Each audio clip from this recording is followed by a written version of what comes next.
Let's start out with a comparison between a typical bass line written from a guitarist's perspective versus one by a bassist.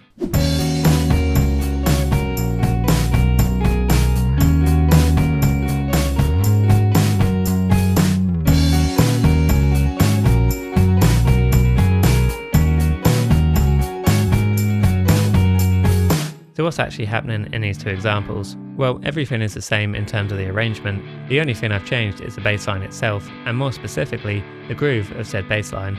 The first example was the original bass I recorded years ago, and the second was something I came up with recently. Example 1 is made up of a typical root note bass part. It's something that's similar to what I often hear in songs that get sent my way to review. These can sound great, but I usually feel like they're almost done as an afterthought to the rest of the composition. And I say this because that's exactly how I used to think of my own bass lines too. I spent all my time trying to come up with the catchiest riff or the most technical chord progression, then once it came to writing a bass line, I'd default to this kind of thing because that's what usually works, right? But this was coming from my background of first learning guitar, so my approach to playing bass was almost entirely informed by this. Yet the more and more I started to pick apart my favourite songs, the more I noticed how the bass really served an entirely different role to that of the guitars.